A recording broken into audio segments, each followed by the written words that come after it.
night over the Pacific Ocean. The year is 2026. At a long-range radar station, operators detect something unusual at high altitude. A signal appears, then almost disappears. The system runs the filter again, and again. Finally, the trace stabilizes. Radar cross-section. Extremely low. Too small for the computer to classify. Inside the control room, the operators exchange quiet glances. Veteran crews recognize this pattern. Somewhere out there, a stealth aircraft is moving through the night sky. And minutes later, alarms echo across a nearby airbase. Inside the hangar, ground crews rush into position. Two engines ignite with a deep metallic roar. A F-22 Raptor rolls slowly towards the runway. Within seconds of takeoff, the aircraft climbs hard into the upper atmosphere. Its radar begins sweeping the darkness ahead. Hundreds of miles of empty sky. Then, a return. Small, but steady. The onboard computer processes the signal in milliseconds. Target identified. Chengdu J-20, or China's fifth-generation stealth fighter. Two of the most advanced combat aircraft ever built are now moving toward the same patch of sky above the Pacific. Both designed for the same purpose. To see first. To strike first. And to disappear before the enemy even knows they were there. But stealth alone does not decide a modern air battle. Victory can depend on radar technology, on engines and supercruise speed, on sensor fusion and electronic warfare, on range, endurance, and the ability to control the battlefield hundreds of miles away. And sometimes, it comes down to the judgment of a single pilot making a decision in a few critical seconds at 40,000 feet. So the real question is not simply which aircraft is more advanced. The real question is this: if the F-22 Raptor and the Chengdu J-20 were ever forced into the same fight, which one would truly control the sky? And more importantly, why? The rule of air combat is very simple. Whoever detects the opponent first holds the advantage first. In the era of fifth-generation fighters, that advantage is closely tied to a single concept: stealth. Stealth does not make an aircraft disappear from the sky. What it does is make the aircraft much harder for enemy radar to see until it is already too late. Everything begins with shape. When radar waves strike the surface of an aircraft, they reflect back toward the radar transmitter. Conventional aircraft have many flat surfaces, right angles, and exposed structures. Those features produce strong and clear radar reflections. A stealth aircraft is designed to break that pattern. On the F-22 Raptor, almost every edge is carefully aligned along precise geometric angles. The wing edges, the weapons bay doors, and the surface panels are cut in sawtooth patterns. When radar waves strike these surfaces, the energy is scattered in multiple directions instead of reflecting straight back toward the radar station. The air intakes are also a critical part of the design. Inside the F-22 are S-shaped air ducts that completely hide the turbine fan blades of the engine. Those blades are normally one of the strongest radar and reflectors on any jet aircraft. The cockpit is treated in a similar way. The canopy glass is coated with an extremely thin metallic layer that reduces the amount of radar energy entering the cockpit. Areas that cannot be controlled purely by geometry are treated with radar-absorbing materials, commonly known as RAM. This coating absorbs part of the radar energy and converts it into heat. Through the combination of shape and materials, the radar cross-section of the F-22 is reduced to an extremely small level compared with the aircraft's actual size. On the other side, The Chengdu J-20 approaches the problem in a slightly different way. The design of the J-20 is heavily optimized for the frontal aspect, the direction from which enemy radar most often detects a target first. One key feature is the diverterless supersonic inlet, often called a DSI intake. A raised bump on the fuselage guides airflow into the engine without requiring complex mechanical airflow control systems. This reduces the number of surfaces that could reflect radar energy. Viewed from the front, the J-20 also presents a very small radar signature. However, this design introduces several challenges. The J-20 uses forward control surfaces known as canards. These surfaces improve maneuverability and stability at high speed. But when the aircraft maneuvers aggressively, the angles of those surfaces change constantly. That movement can increase radar reflections from certain observation angles. The long fuselage and the rear control surfaces can also create additional reflection points when illuminated by radar from the side. This does not eliminate the stealth capability of the J-20, but it highlights an important reality. Stealth is always a balance between aerodynamics, range, and combat capability. More importantly, stealth has never been absolute protection. Low-frequency radar systems, which operate with longer wavelengths, can still detect large objects in the sky, even when their radar cross-section is extremely small at higher frequencies. These radars are usually not precise enough to guide missiles, but they can provide early warning. And radar is not the only detection method. Another approach is becoming increasingly important: infrared detection. Jet engines produce enormous amounts of heat. At high altitude, where the atmosphere is extremely cold, that heat source can be detected by infrared sensors from considerable distances. The J-20 is believed to carry a distributed electro-optical sensor system that monitors the surrounding airspace using infrared cameras. Western fighters also employ infrared search and track systems, known as IRST. These sensors operate passively. They do not emit signals the way radar does. That allows an aircraft to track a target without revealing its own position. In a battle between stealth fighters, detection rarely comes from a single source. Radar, infrared, data from other platforms. All of it is fused together to create a complete tactical picture.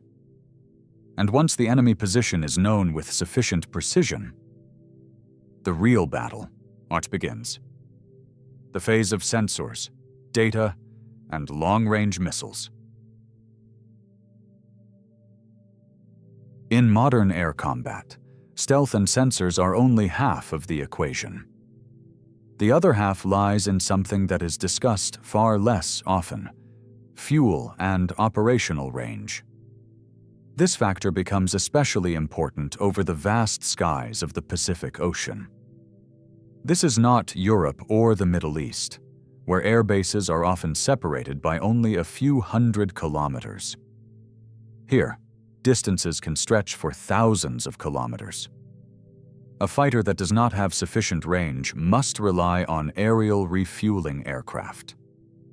And in modern warfare, tanker aircraft are always among the highest priority targets. For the F-22 Raptor, the typical combat radius is often estimated at around 600 nautical miles in a standard stealth configuration. That range is sufficient for many air superiority missions. But during long-distance operations over the ocean, the F-22 almost always requires support from aerial refueling aircraft. The aircraft can carry external fuel tanks to extend its range. However, doing so significantly increases its radar signature. In missions that demand strict stealth, Those external tanks are usually jettisoned before the aircraft enters a contested area. On the other side, the Chengdu J-20 was designed with a different strategic priority. Its long fuselage and large internal volume allow it to carry a greater amount of fuel. As a result, the J-20 is widely believed to have a significantly longer operational range. This provides a meaningful advantage. The aircraft can patrol longer, operate farther from its home bases, and approach targets from greater distances. In modern warfare, where both sides actively hunt tanker aircraft and airborne early warning platforms, range becomes an extremely valuable advantage. But range is only part of the story. The rest lies in the engines. The heart of the F-22 consists of two Pratt & Whitney F-119 engines. These engines are among the most advanced fighter propulsion systems ever built. The F-22 is capable of supercruise. It can maintain sustained supersonic flight without the use of afterburners. This provides two major advantages: lower fuel consumption and a significantly reduced infrared signature from the engines. In addition, the F-22 is equipped with two-dimensional thrust vectoring nozzles. This system allows the direction of engine thrust to change during flight. It helps the aircraft maintain control at very high angles of attack and during extreme maneuvering. More importantly, the F-119 engine family has accumulated hundreds of thousands of flight hours. That brings a powerful advantage: proven reliability. The engine program for the J-20 has followed a different path. Earlier versions of the aircraft used engines with more limited performance. In recent years, China has introduced a new generation of engines with greater thrust and improved efficiency. The goal is clear: higher speed, better sustained supersonic performance, and propulsion capabilities closer to those of Western fifth-generation fighters. However, in the world of jet engines, torque performance numbers on paper are only part of the story. Material science and advanced metallurgy play a decisive role in engine longevity. Turbine blades must operate under extremely high temperatures while enduring enormous centrifugal forces for thousands of flight hours. Maintaining structural integrity under those conditions is one of the most difficult technical challenges in aerospace engineering. For that reason, a new engine design often requires many years of real-world testing before it can achieve the same level of reliability as systems that have been operating for decades. After examining these first two layers of analysis, the picture begins to come into focus. The F-22 carries the advantage of an engine system that has been proven through many years of operational service. The J-20, on the other hand, holds a potential advantage in range and the ability to remain on station for longer periods of time. But all of these factors are only the opening stage.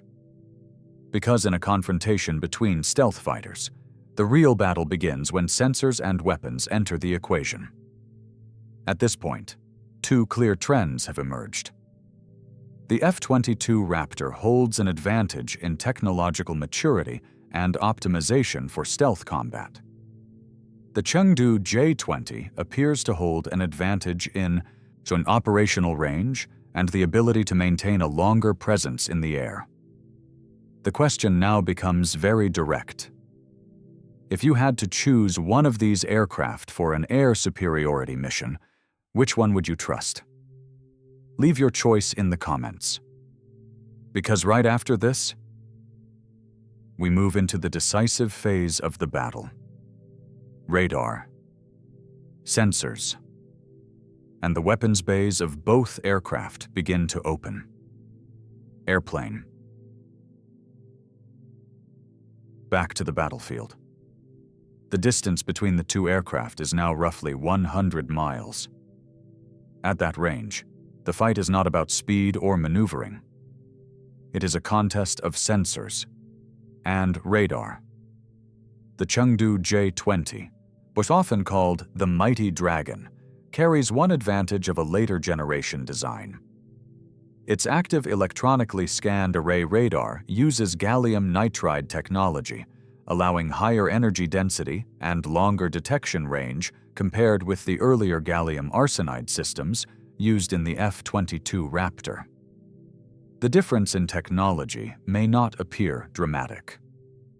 But in aerial warfare, even a few % of performance advantage can become the difference between survival and destruction. Radar is only part of the system. Distributed across the fuselage of the J-20 is a network of infrared sensors, carefully integrated into the aircraft's skin. 6 optical. These sensors work together to create an observation field approaching 360 degrees. All of that information is fused and projected directly into the pilot's helmet display, which means the pilot can lock onto a target without even turning their head to search for it. The strategy of the J-20 is straightforward. Detect first.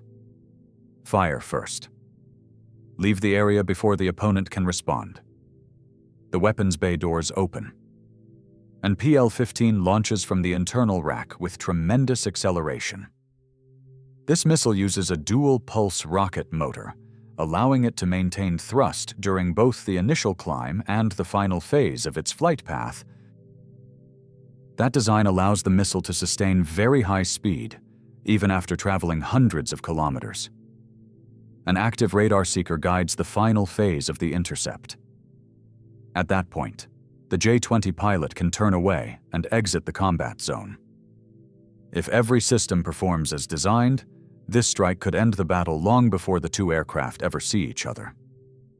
But Washington is not standing still.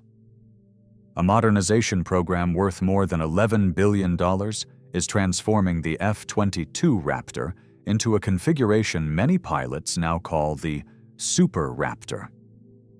The most significant upgrade involves a long-range infrared search and track system, known as IRST.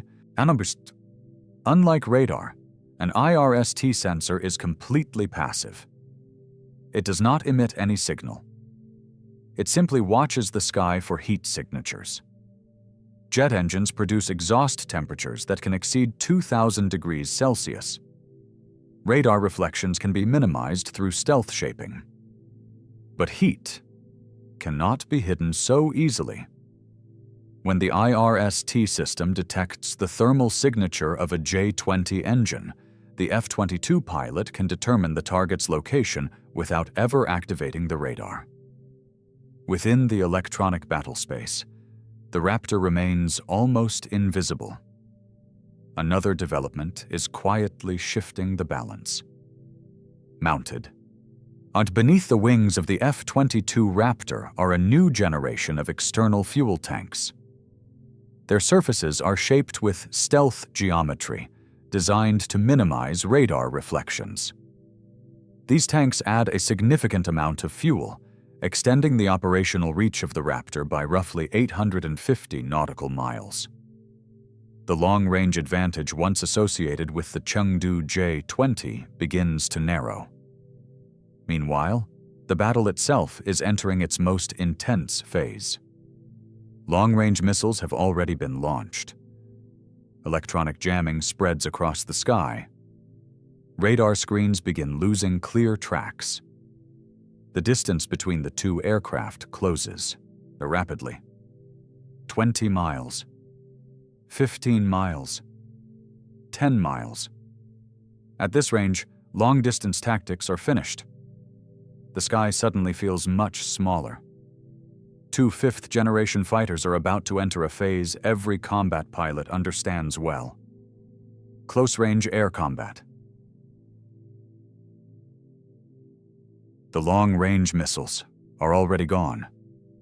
Electronic warfare now fills the sky with interference. Radar screens flicker with chaotic white noise. Clear signals begin to disappear. The distance between the two aircraft continues to shrink. 20 miles, 15 miles, then only 10 miles. At this range, most of the advantages of long-range missiles begin to fade. The battle enters the most dangerous phase of modern air combat: close-range engagement. This is the moment when the doctrine of each nation begins to reveal itself. Computers and algorithms still assist the pilots, but the final decisions now depend on skill, reflexes, and survival instinct inside the cockpit. For decades, United States fighter pilots have trained for the most unforgiving scenario in aerial warfare: one-on-one combat. The F-22 Raptor was built for exactly that environment. Its Pratt & Whitney F-119 engines, combined with two-dimensional thrust vectoring nozzles, allow the aircraft to change its angle of attack with incredible speed. At lower speeds, the Raptor can pull its nose sharply upward, pivot almost vertically in the sky, and reposition for a firing angle within seconds. In a close-range dogfight, a single moment like that can decide everything. The instant the opponent enters the firing circle, the M61A2 Vulcan comes to life. 6 rotating barrels unleash a stream of 20mm armor-piercing rounds at an extremely high rate of fire. At a distance of only a few hundred meters, it becomes a storm of metal. But the Chengdu J-20 was never primarily designed for that kind of duel. Its large airframe allows it to carry more fuel and more weapons. But that same size can reduce its ability to execute extremely tight turns during close-range combat. There is also another detail worth noting. The J-20 does not carry an internal cannon. That means in a very close engagement, it cannot rely on a traditional gun weapon the way the F-22 Raptor can. Instead of focusing entirely on individual pilot performance, Chinese strategy moves in a different direction. It emphasizes systems and formations. The two-seat variant of the J-20 reveals that direction very clearly. The Chengdu J-20S is not simply a training aircraft. The person sitting in the rear cockpit is not a student pilot. He is a mission systems officer. His role is not to fly the aircraft. His role is to manage an entire combat network. From the cockpit of the J-20S, the systems officer can coordinate accompanying unmanned aircraft. Stealth drones can move ahead of the formation. They extend the reconnaissance range. They broadcast electronic jamming signals. And in some cases, they may even act as decoys for enemy missiles. Within this model, the manned fighter is no longer fighting alone. It becomes the command node of a coordinated swarm of autonomous aircraft. This is why the confrontation between these two machines is more than a technological comparison. It is a clash of two very different combat philosophies. For the F-22 Raptor represents a familiar image of modern air combat. A highly maneuverable lone predator, relying on pilot skill and the ability to dominate the sky on an individual level. The Chengdu J-20 moves toward a networked warfare model. In this concept, a fighter aircraft is only one node within a much larger system, where drones, sensors, and data links merge into a coordinated combat formation. Two philosophies. Two different approaches to aerial warfare. But in the end, even the most sophisticated strategy becomes meaningless if one side simply does not have enough aircraft to sustain the fight. And that is the challenge Washington now faces. Swarm tactics are dangerous. But the real danger begins with strategy. In 2011, Washington shut down the production line of the F-22 Raptor. At the time, the United States was focused on counter-terrorism wars in the Middle East. Large-scale air combat between major powers seemed unlikely. funding shifted toward the F-35 Lightning II program, a cheaper and more versatile aircraft. The decision made sense then. But it later created a strategic gap that is extremely difficult to replace. Only 187 F-22 Raptor fighters were ever built. When production stopped, the specialized tooling and assembly systems were dismantled. United States law also banned the export of the aircraft. That means no allies operate the F-22. Every Raptor lost in combat would be impossible to replace. Restarting production was studied later. The estimated cost exceeded $50 billion. Too expensive. Too late. Across the Pacific, production of the Chengdu J-20 accelerated. By the end of 2023, more than 300 aircraft had entered service. And the number continues to grow. For China, the J-20 is no longer an iron on experimental aircraft. It is becoming the backbone of the future Air Force. Technology creates advantage. Numbers create endurance. One F-22 Raptor may outperform its opponent in a single fight. But war is rarely fought one duel at a time. It becomes a war of attrition. If one Raptor faces 3 or 4 Chengdu J-20 fighters, the advantage begins to disappear. History repeats the same lesson. Mass eventually becomes power. So who wins? It depends on the war.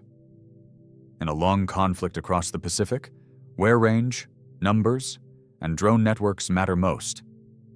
The Chengdu J-20 may hold the strategic advantage. But if the battle collapses into direct combat, the F-22 Raptor remains one of the deadliest fighters ever built.